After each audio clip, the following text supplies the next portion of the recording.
आइसकेको छ, स्केच बनाइसकेको छ।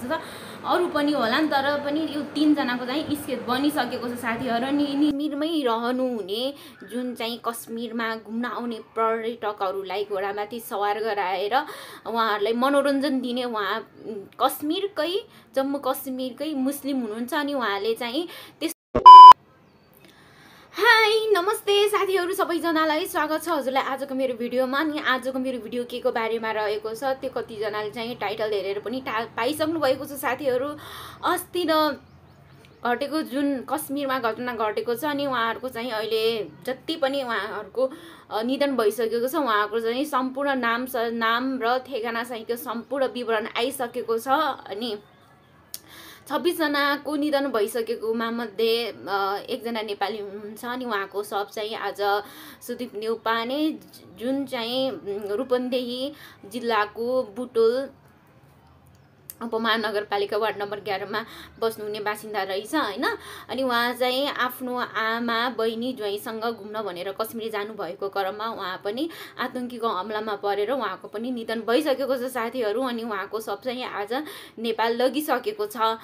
अनि आज चाहिँ सबैको विवरण आइसकेको छ हैन। न्यूज रिपोर्टरहरुले हिजो चाहिँ त्यस्तो सबै कहाँको के को भन्ने कुराको कहाँको भन्ने कुरा त्यस्तो खुलाएको थिएन। अनि आज चाहिँ सबै खुलाइसकेको छ आजसम्ममा हैन। अनि सबै यहाँहरु चाहिँ यहाँ जुन हजुरहरुले देख्नु भएको छ, यहाँ चाहिँ सबै उहाँहरुमा 26 जनामा ज्यान गुमाउनेहरु हुनुहुन्छ। यहाँ हजुरहरुले देख्न सक्नुहुनेछ यहाँ सबै उहाँहरुको नाम अनि त्यसपछि कहाँदेखि त्यहाँ सबै उल्लेख गरिएको छ। अनि एकजना चाहिँ जुन 6 दिन अगाडि बिहे भएको अनि त्यसपछि घुम्न जानु भएको, अनि उहाँहरुको पनि निधन भइसकेको छ। अनि उहाँहरुको चाहिँ अब बिहेपछि घुम्न जानु भएको, अनि उहाँ चाहिँ इन्डियाको लेफ्टिनेन्ट पोस्टमा हुनुहुँदो रहेछ। जस्तै कि अरूलाई अब थाहा नै होला, त्यो अब के हुन्छ यो पुलिसहरुको त्यो आर्मीहरुको त्यो पोस्ट हुन्छ, त्यो जनरल क्याप्टेन लेफ्टिनेन्ट के भन्ने छ, उहाँ चाहिँ लेफ्टिनेन्ट पोस्टमा हुनुहुँदो रहेछ हैन।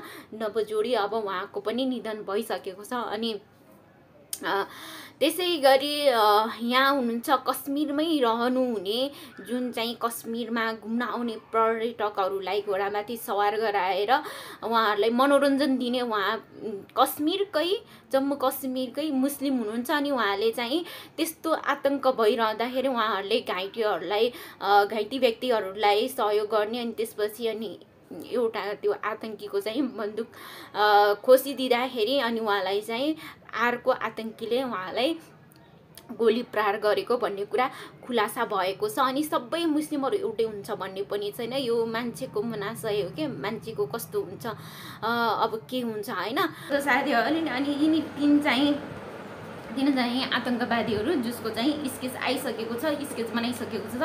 अरू पनि होला नि, तर पनि यो 3 जनाको चाहिँ स्केच बनिसकेको छ साथीहरु। अनि यिनी आतंकवादीहरुको बारेमा खबर दिने र जसले इन्फर्म दिन्छ उनीहरुलाई चाहिँ 20 लाखको इनाम पनि राखिएको छ सरकारले, भारत सरकारले टोकिदिएको छ हैन।